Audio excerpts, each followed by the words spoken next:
ಸಂಕೋಚ. ಈ ದುಡ್ಡನ್ನ ನಿಂಗೆ ಅಂತಾನೆ ತಂದಿರೋದು. ಮಡಿಕ.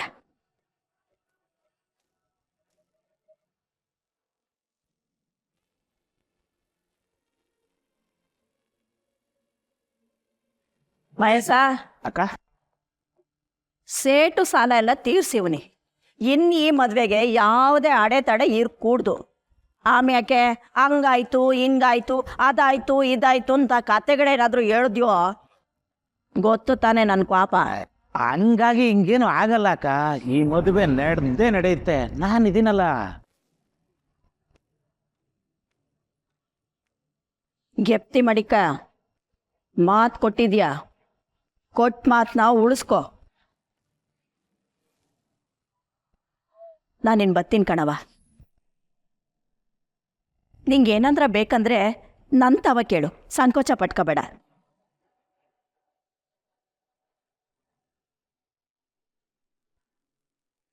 ಒಂದು ವಿಷಯ ಕೇಳೋದಿದೆ.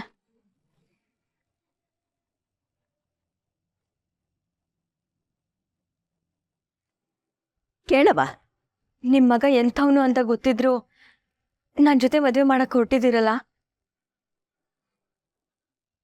ಒಂದು ವೇಳೆ ನಿಮಗೆ ಮಗಳಿದ್ದು ನಿಮ್ಮ ಮಗನ ಥರ ಹುಡುಗನ ಕೊಟ್ಟು ಮದುವೆ ಮಾಡ್ತಿದ್ರಾ?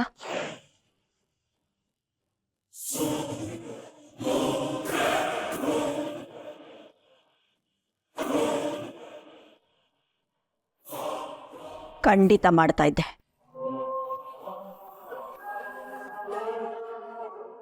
ಯಾಕೆಂದ್ರೆ ಜೀವನದಲ್ಲಿ ಯಾವುದು ಸರಿ ಯಾವುದು ತಪ್ಪು ಅನ್ನೋದು ಮುಖ್ಯ ಆಗಕ್ಕಿಲ್ಲ. ಸರಿ ಇಲ್ಲದೆ ಇರೋದನ್ನ ಸರಿ ಮಾಡಬೇಕು. ಅವನನ್ನು ನೀನೇ ಸರಿ ಮಾಡು.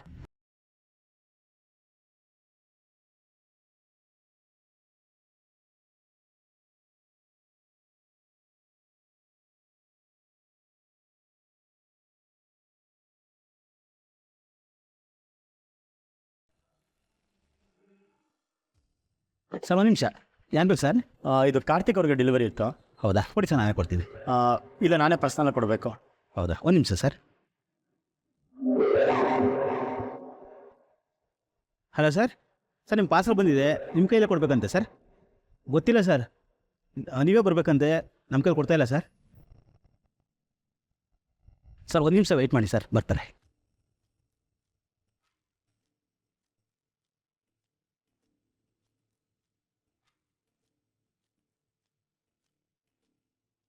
ಯಾರು ಸರ್?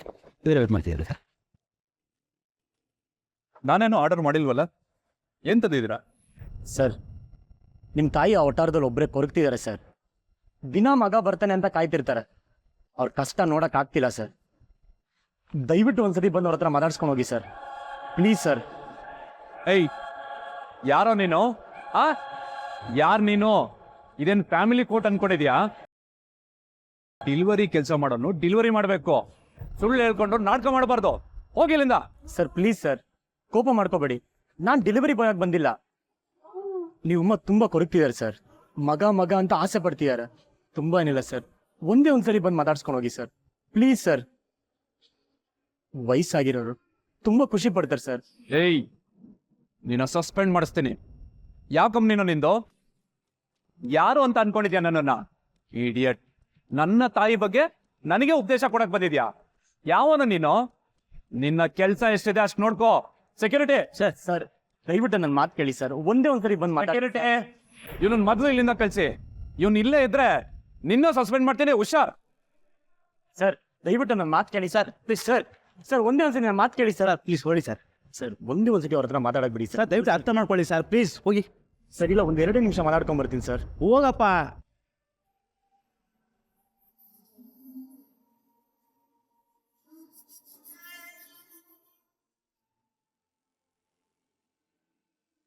ಮಹೇಶ ಎಂಥ ಮನುಷ್ಯನೇ ಆಗಿರಲಿ, ಆದರೆ ರೇವತಕ್ಕ ಆರಾಧನಾ ನಮ್ಮವರು.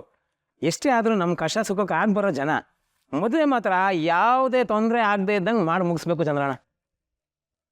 ಇನ್ಮೇಲೆ ಆರಾಧನಾ ವಟಾರದಲ್ಲಿ ಇರೋದಿಲ್ಲ. ವಟಾರಕ್ಕೆ ಒಂದು ಕೈಗೆ ಹೋದಾಗತ್ತೆ. ಆರಾಧನಾ ಹೋಗ್ಬೇಕಾದ್ರೆ ಖುಷಿಯಿಂದ ಹೋಗ್ಬೇಕು. ಆ ಥರ ಆಗಬೇಕು ಮದುವೆ. ಎಂತ ಇಬ್ಬರು ಗುಟ್ಟು ಗುಟ್ಟಾಗಿ ಎಂತದ ವಿಷಯ ಮಾತಾಡ್ತಿದ್ದೀರಾ? ನನಗೆ ಹೇಳುದಿಲ್ವಾ? ಹಾ, ಮದ್ವೆ ತಯಾರಿ ವಿಷಯ ಬಗ್ಗೆ ಮಾತಾಡ್ತಾ ಇದ್ವಿ. ಅಡುಗೆ ಕೆಲಸ ಹೇಗಿದ್ರು ನೀವೇ ವಹಿಸ್ಕೊಂತೀರಲ್ಲ. ಅಯ್ಯ, ಈಗ ಅಡಿಗೆ ಕೆಲಸ ಮಾತ್ರ ನಾವು ಮಾಡುದಾ? ನಮ್ಮ ಆರಾಧನನ ಮದುವೆ ಅಲ್ಲ, ಎಂತ ಸಹಾಯ ಬೇಕಿದ್ರೂ ಮಾಡ್ತೇವೆ, ಹೇಳಿ ಆಯ್ತಾ?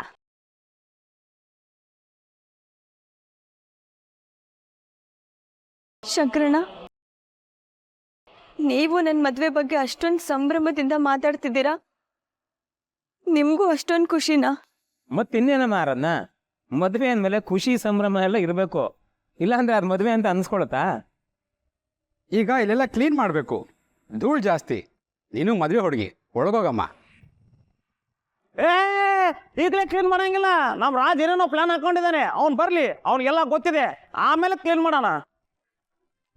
ವಟಾರ ಸ್ವಚ್ಛ ಮಾಡೋಕ್ಕೆ ಎಂಥ ಪ್ಲ್ಯಾನು? ನಾವು ಇದೇ ವಟಾರದವರು, ನಾವೇ ಕ್ಲೀನ್ ಮಾಡ್ತೀವಿ. ಏನು ಶಂಕರಣ್ಣ? ಕ್ಲೀನ್ ಮಾಡೋಣ. ಇಡೀ ವಟಾರಕ್ಕೆ ರಂಗೋಲಿ ಹಾಕ್ಸ್ಬಿಡ್ಬೇಕು. ನಮ್ಮ ಆರಾಧನಾ ಚೆನ್ನಾಗಿ ರಂಗೋಲಿ ಬಿಡಿಸ್ತಾ ಇದ್ಲು. ಈಗ ಆರಾಧನಂದೇ ಮದುವೆ, ಯಾರು ರಂಗೋಲಿ ಹಾಕೋರು? ಈಗೆಲ್ಲ ರಂಗೋಲಿ ಹಚ್ಚು ಸಿಗುತ್ತೆ ಶಂಕರಣ್ಣ. ಒಂದು 4 ಹತ್ತು ತಂದು ವಟಾರ ಸುತ್ತ ಹಾಕ್ಬಿಟ್ರೆ ಆಗೋಯ್ತು. ಏ ಇರಪ್ಪ, ರಾಜ್ ಬರಲಿ, ಆಮೇಲೆ ರಂಗೋಲಿ ವಿಷಯ ಮಾತಾಡೋಣ. ಏನು ಕೆಂಡಲ್ಲ? ನಮ್ಮ ರಾಜ ಸ್ಮಾಲ್ ಬಜೆಟಲ್ಲಿ ಎಂತ ಪ್ಲಾನ್ ಮಾಡಿದೆ ಅಂತ ಗೊತ್ತಾದ್ರೆ ಶಾಕ್ ಆಗಿ ಹೋಗ್ಬಿಡ್ತೀರಾ.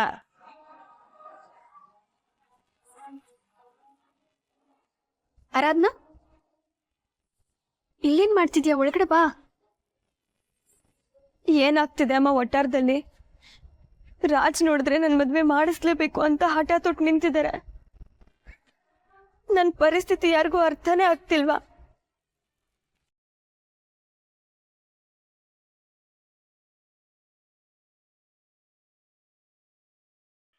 ಅಕ್ಕ, ನಂಗೆ ಮಾವಿನ ಸೀಕರಣೆ ಅಂದರೆ ತುಂಬ ಇಷ್ಟ.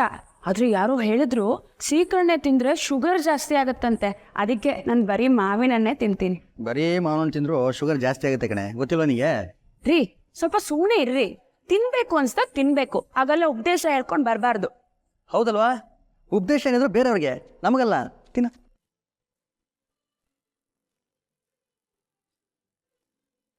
ವಾವಮ್ಮ, ಮಾವಿನ ತುಂಬ ಸ್ವೀಟ್ ಆಗಿದೆ.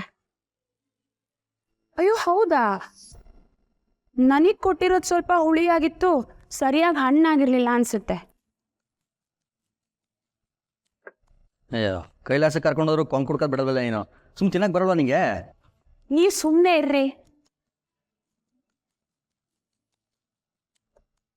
ಅಮ್ಮ, ಅದೇನದು ಇದಕ್ಕಿದಾಗೆ ಮಾವಿನ ಹಣ್ಣು ತೊಗೊಂಬಂದ್ಬಿಟ್ಟಿದ್ಯಾ?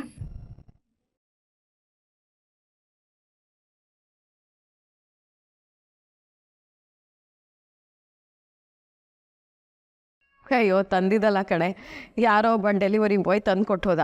ಯಾರ್ದೋ ಮನೆಗೆ ಕೊಡಬೇಕಾಗಿತ್ತು, ನಮ್ಮ ಮನೆಗೆ ಕೊಟ್ಟು ಹೋದ.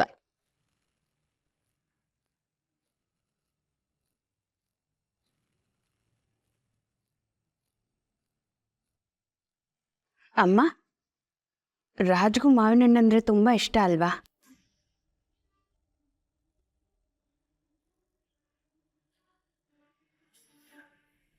ತುಂಬ ಇಷ್ಟ.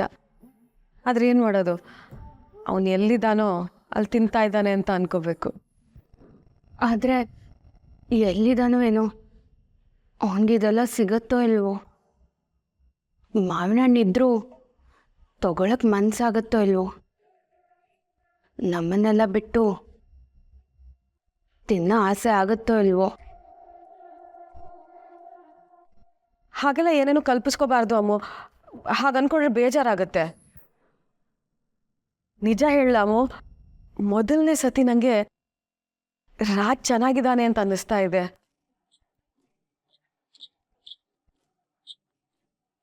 ಅವನು ಎಲ್ಲಿದ್ದಾನೋ ಅಲ್ಲೇ ಖುಷಿಯಾಗಿದ್ದಾನೆ ಅಂತ ಅನ್ನಿಸ್ತಾ ಇದೆ. ರಾಜ್ ಎಲ್ಲಿದ್ದಾನೆ ಅಂತ ಅಪ್ಪ ಏನಾದರೂ ಹೇಳಿದ್ರಾ? ನಿಮ್ಮ ಅಪ್ಪಂಗೆ ರಾಜ್ ಎಲ್ಲಿದ್ದಾನೆ ಅಂತ ಗೊತ್ತಿಲ್ಲ, ಇನ್ನು ನನಗೆ ಹೇಳ್ತಾರಾ? ಮತ್ತೆ ಮೂರ್ತಿ ಅಂಕಲ್ ಹತ್ರ ಆದರೂ ಕೇಳಬೇಕಿತ್ತು. ನೀನು ಸ್ವಲ್ಪ ಒತ್ತಾಯ ಮಾಡಿ ಕೇಳಿದ್ರೆ ಹೇಳ್ತಾರಮ್ಮ. ನೀನು ಟ್ರೈ ಮಾಡಿಲ್ಲ ಅನ್ಸುತ್ತೆ ಅಷ್ಟೇ. ಅಯ್ಯೋ ಅಮ್ಮು, ನಾನು ಎಷ್ಟು ಸತಿ ಕೇಳಿದ್ದೀನಿ, ಮೂರ್ತಿ ಹೇಳಲ್ಲ.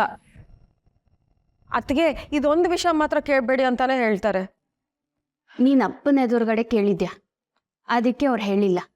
ಅಪ್ಪ ಇಲ್ದೇ ಇರ್ಬೇಕಾದ್ರೆ ಕೇಳಿ ನೋಡು, ಹೇಳಿದ್ರು ಹೇಳ್ಬೋದು.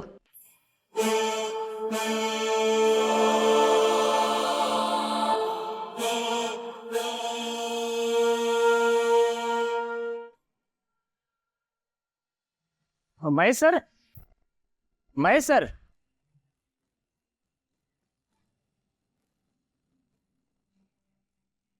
ಏನು ರಾಜಲಕ್ಷ್ಮಿ ಸಮಾಚಾರ? ಎಲ್ಲ ಅರೇಂಜ್ಮೆಂಟ್ ಒಂದು ಹಂತಕ್ಕಾಗಿದೆ. ಮೆನು ಒಂದು ಫೈನಲ್ ಆಗಬೇಕು. ಹೇಗಿದ್ರು ನಮ್ಮ ಭಟ್ರ ಫ್ಯಾಮಿಲಿ ಇಲ್ಲೇ ಇದಾರಲ್ಲ, ನೀವು ಅಂದ್ಬಿಡಿ, ಅದು ಫೈನಲ್ ಮಾಡ್ಬಿಡೋಣ. ರಾಜಲಕ್ಷ್ಮಿ ಈ ಭಟ್ರ ಕೈಲಿ ಮಾಡ್ಸದ? ಅವ್ರಿಗೂ ನನಗೂ ಅಷ್ಟಕ್ಕಷ್ಟೇ. ಆಮೇಲೆ ಉಪ್ಪಕ್ಕ ಜಾಗದಲ್ಲಿ ಸಕ್ಕರೆ ಹಾಕ್ಬಿಟ್ರೆ, ಸಕ್ಕರೆ ಹಾಕೋ ಜಾಗದಲ್ಲಿ ಹುಳಿ ಹಿಂಡ್ಬಿಟ್ರೆ ನಾನೇನು ಮಾಡಲಿ? ಮಹೇಶ್ ಸರ್, ಅದ್ರ ಬಗ್ಗೆ ತಲೆ ಕೆಡಿಸ್ಕೋಬೇಡಿ. ಅಡುಗೆ ವಿಷಯ ಬಂದರೆ ಅವ್ರು ತುಂಬ ಪ್ರೊಫೆಷ್ನಲ್, ಸೂಪರಾಗಿ ಮಾಡ್ತಾರೆ. ಅದು ಅಲ್ಲದೆ ನಿಮ್ಮ ಬಜೆಟಲ್ಲೇ ಆಗತ್ತೆ, ಅವ್ರ ಕೆಲೆ ಮಾಡ್ಸೋಣ. ಅವ್ರನ್ನ ಹಾಕ್ಕೊಂಡ್ರೆ ಕಾಸು ಕಡಿಮೆ ಆಗುತ್ತೆ ಅಂತೀಯ ರಾಜಲಕ್ಷ್ಮಿ?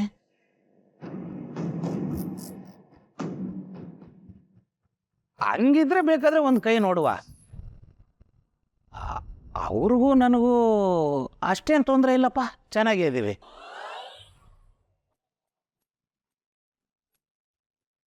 ಸವಿತಕ್ಕ ಬನ್ನಿಲ್ಲಿ.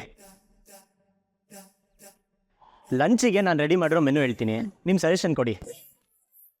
ರೆಗ್ಯುಲರ್ ಐಟಮ್ ಅಂತೂ ನಿಮ್ಗೆ ಗೊತ್ತೇ ಇದೆ, ಹುಳಿ ರಸಂ ಅನ್ನ, ಇದನ್ನಂತೂ ನಾನು ಹೇಳಲ್ಲ. ಅದ್ರ ಜೊತೆಗೆ ಪೂರಿ ಬಾಜಿ. ಆದರೆ ಅದು ಎಲ್ರಿಗೂ ಇಷ್ಟ ಆಗಲ್ಲ, ಅಂಥವ್ರಿಗೆ ಕುಲ್ಚಾ ಮತ್ತೆ ವೆಜ್ ಕುರ್ಮಾ ಇರಲಿ.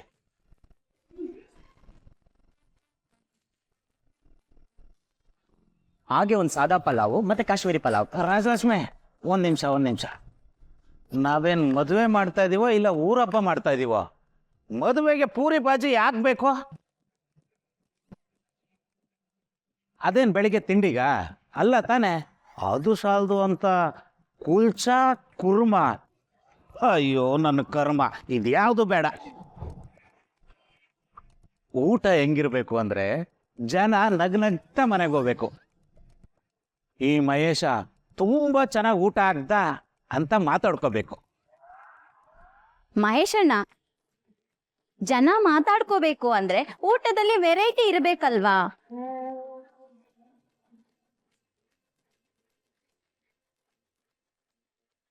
ಅಲ್ಲ, ನೀವೆಂತ ಬರೀ ಅನ್ನ ಸಾರು ಹಾಕಿ ಊಟನ ಮುಗಿಸುವ ಲೆಕ್ಕದಲ್ಲಿದ್ದೀರಾ ಮಾರಾಯರೆ?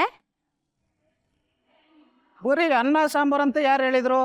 ಜೊತೆ ಪಲ್ಯನೂ ಮಾಡೋಣ. ಪಲ್ಯ ಬೇಡ ಅಂತ ಯಾರು ಹೇಳಿದ್ರು ಮರೈತೆ ನಿನಗೆ? ಆಮೇಲೆ ಈ ಸ್ವೀಟು ಅಂತ ಕೇಸರಿ ಜಿಲೇಬಿ ಹಚ್ಕೊಳಕ್ ಹೋಗ್ಬೇಡಿ. ಅಕ್ಕಿ ಪಾಯಸ ಮಾಡೋಣ, ಸಖತ್ತಾಗಿರುತ್ತೆ, ಆರೋಗ್ಯಕ್ಕೂ ಒಳ್ಳೇದು. ಅಲ್ಲ, ಜಿಲೇಬಿ ಅಂತ ಏನ್ ಹಾಳು ಅಂತ, ಹೊಟ್ಟೆಗೆ ಹಾಳ ಅಥವಾ ನಿಮ್ಮ ಕಿಸೆಗ? ಅಯ್ಯೋ, ನಾನು ದುಡ್ಡಿನ ಮುಖ ನೋಡಲ್ಲ, ನನಗೆ ಬಂದರ ಆರೋಗ್ಯ ಮುಖ್ಯ. ಜಿಲೇಬಿ ಹಾಳಲ್ಲ, ಆದ್ರೆ ಪಾಯಸದಷ್ಟು ಒಳ್ಳೇದಲ್ಲ. ಪಾಯಸನೇ ಇರಲಿ, ಆದ್ರೆ ಸ್ವಲ್ಪ ತೆಳ್ಳಗಿರ್ಲಿ.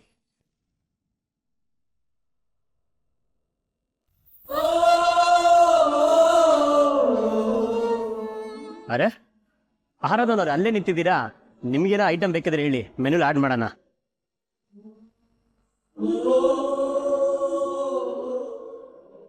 ನೀವು ಹಿಂಗೆ ಲುಕ್ ಕೊಟ್ರೆ ನನಗೇನು ಗೊತ್ತಾಗಲ್ಲ. ಇಂಥದ್ದು ಬೇಕು ಅಂತ ಬಾಯ್ಬಿಟ್ಟು ಕೇಳಿ.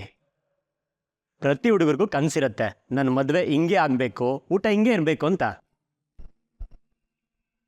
ಅದಕ್ಕೆ ಕೇಳ್ತಾ ಇದ್ದೀನಿ, ನಿಮ್ಗೇನೋ ಪರ್ಟಿಕ್ಯುಲರ್ ಆಗಿ ಇದೇ ಡಿಶ್ ಬೇಕಾದರೆ ಕೇಳಿ. ನನಗೇನು ಬೇಕಾಗಿಲ್ಲ.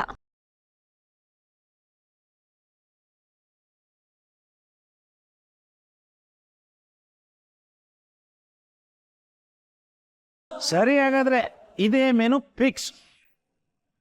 ಒಂದು ಊಟಕ್ಕೆ ಎಷ್ಟಾಗ್ಬೋದು? ದುಡ್ಡು ಕಾಸೆಲ್ಲ ನೀವೇ ಮಾತಾಡ್ಬೇಕು ಮಹೇಶ್ ಸರ್, ಇದಕ್ಕೆಲ್ಲ ನಾನು ಇನ್ವಾಲ್ವ್ ಆಗಲ್ಲ. ಅದು ಸರಿನೇ, ಎಷ್ಟಾಗ್ಬೋದು? ಅದು ಅವರ ಹತ್ತಿರ ಕೇಳಬೇಕು. ಅವರು ಎಲ್ಲಿದ್ದಾರೆ? ಅವರ ಮನೆಯಲ್ಲಿದ್ದಾರೆ. ಹಾಗಾದ್ರೆ ಬನ್ನಿ.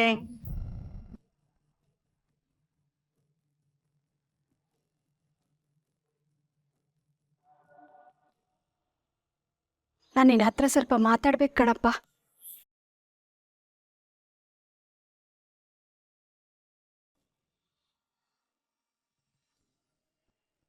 ಏನಂಟಿ ಏನೋ ಮಾತಾಡ್ಬೇಕಂತ ಹೇಳಿದ್ರಿ?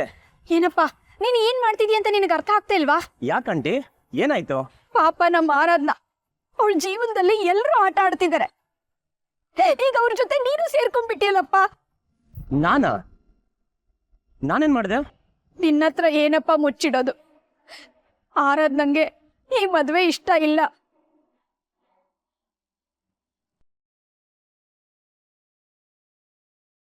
ಅದ್ರ ಮೇಲೆ ಮದುವೆ ಬಗ್ಗೆ ಪದೇ ಪದೇ ಮಾತಾಡಿ ಅವಳಿಗೆ ಬೇಜಾರು ಮಾಡ್ತಿದ್ಯಲ್ಲಪ್ಪ. ಇದೊಳ್ಳೆ ಕಥೆ ಆಯ್ತು ಆಂಟಿ. ಒಟ್ಟಾರದಲ್ಲಿ ಎಲ್ಲರೂ ಮದುವೆ ವಿಷಯ ಮಾತಾಡ್ತಿದ್ದಾರೆ. ನಾನ್ ಮಾತಾಡಿದ್ರೆ ಮತ್ತೆ ಹೇಗೆ ತಪ್ಪಾಗತ್ತೆ? ಅಷ್ಟಕ್ಕೂ ಮಹೇಶ್ ಸರ್ ನನಗೆ ಗೊತ್ತು. ಅವಳು ಮದುವೆ ಮಾಡಿಸೋದಕ್ಕೆ ನೀನು ಇವ್ರಿಗೆ ಸಹಾಯ ಮಾಡ್ತಿದ್ಯ ಅಂತ ನನಗೆ ಚೆನ್ನಾಗಿ ಗೊತ್ತು. ಇತ್ತೀಚೆಗೆ ಅವಳ ಜೊತೆ ಹೆಚ್ಚು ಓಡಾಡ್ತಿದ್ದೆ ಅಲ್ವಾ ನೀನು? ಅವಳ ಭಾವನೆಗಳು ನಿನಗೆ ಅರ್ಥ ಆಗಲ್ವಾ?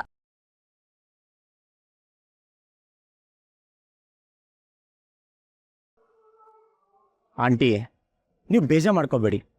ಲೈಫಲ್ಲಿ ಯಾವತ್ತೂ ಅಲೆಗಳ ವಿರುದ್ಧ ಹೋಗಬಾರ್ದು.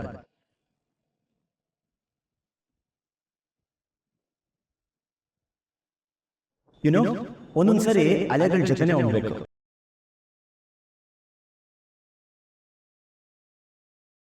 ನಿನ್ನೆ ನೋಡಿ ಭರವಸೆ ಕಳ್ಕೋಬಾರ್ದಮ್ಮ. ನೀವು ಅಲೆಯ ಎದುರಿಗೆ ಸಾಗೋದಕ್ಕೆ ಪ್ರಯತ್ನ ಪಡ್ತಾ ಇದ್ದೀರಾ. ಅದಕ್ಕೆ ಈ ಒದ್ದಾಟ. ಅಲೆಯ ಜೊತೆಯನ್ನೇ ಹೋಗೋದನ್ನ ಕಲೀರಿ, ಜೀವನ ಸರಿ ಸಾಗತ್ತೆ. ಈ ಮಾತನ್ನ ನಿನಗೆ ಯಾರು ಹೇಳಿದ್ದು? ಯಾರು ಹೇಳ್ತಾರ ಆಂಟಿ? ಇತ್ತೀಚೆಗೆ ನನ್ನ ಲೈಫಲ್ಲಿ ಆಗ್ತಿಲ್ಲ ಘಟನೆಗಳು, ಆ ಎಕ್ಸ್ಪೀರಿಯನ್ಸ್. ಹೌದಂಟಿ, ನೀವು ನನ್ನ ಹತ್ರ ಯಾಕೆ ಇದ್ರ ಬಗ್ಗೆ ಮಾತಾಡ್ತಾ ಇದ್ದೀರಾ? ಏನಿಲ್ಲ, ಏನೂ ಇಲ್ಲ. ನೋಡಪ್ಪ, ನಮ್ಮ ಆರಾಧನ ಜೀವನದಲ್ಲಿ ತುಂಬಾ ನೊಂದಿದ್ದಾಳೆ. ಚಿಕ್ಕ ವಯಸ್ಸಲ್ಲೇ ಮನೆ ಜವಾಬ್ದಾರಿ ಹೊತ್ತು ಪಡಬಾರದು ಕಷ್ಟಪಟ್ಟಿದ್ದಾಳೆ. ಈ ಮದುವೆ ಏನಾದ್ರೂ ಆಗ್ಬಿಟ್ರೆ ಅವಳ ಜೀವನ ಸರ್ವನಾಶ ಆಗೋಗ್ಬಿಡುತ್ತಪ್ಪ. ಆಂಟಿ ನಿಮ್ ಕಷ್ಟ ನನಗೆ ಅರ್ಥ ಆಗತ್ತೆ. ಆದ್ರೆ ನಿಮ್ ಮಗಳೇ ಈ ಮದುವೆಗೆ ಒಪ್ಕೊಂಡಿದಾರಲ್ಲ. ತಾಯಿಯಾಗಿ ಅವಳ ಜೀವನ ಚೆನ್ನಾಗಿರ್ಬೇಕು ಅಂತ ಆಸೆ ಪಡ್ತಾ ಇದ್ದೀನಿ. ಇದು ತಪ್ಪ? ನನ್ನ ಕಷ್ಟ ಅರ್ಥನೇ ಆಗ್ತಿಲ್ವಾ? ನೀನೇನ ರಾಜನ?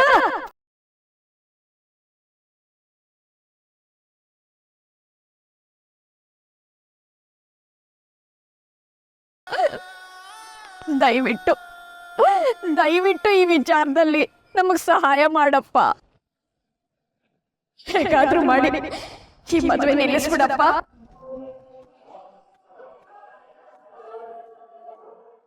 ಆಂಟಿ ನೀವ್ ಹೆದರ್ಕೋಬೇಡಿ, ಈ ಮದುವೆ ನಡೆಯಲ್ಲ. ನೀವು ನೆಮ್ಮದಿಯಾಗಿರಿ.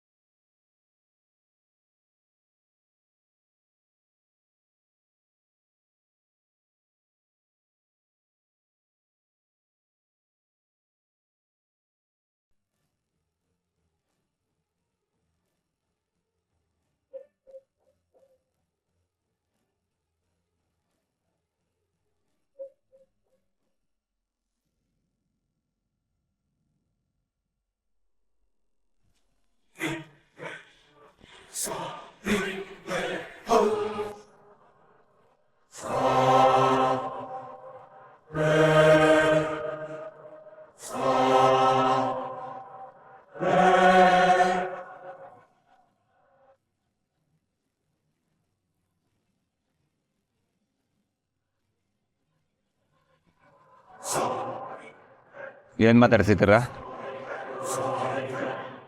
ನಾನೆಲ್ಲ ಕೇಳಿಸ್ಕೊಂಡಿದ್ದೀನಿ.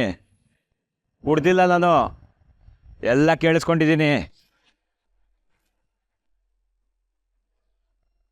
ಅತ್ತೆಮ್ಮ, ಅದು ಆಂಟಿ ನೀವೇ ಗಾಬರಿ ಆಗ್ತೀರಾ? ನೀವು ಗಾಬರಿ ಆಗ್ತಿರೋದು ನೋಡ್ತಿದ್ರೆ ಏನೋ ನೀವು ಬಂದು ನನ್ನ ಮದುವೆ ನಿಲ್ಸೋನ ತರ ಇದೆ. ಅಂಥದ್ದೇನಿಲ್ಲ ಬ್ರೋ.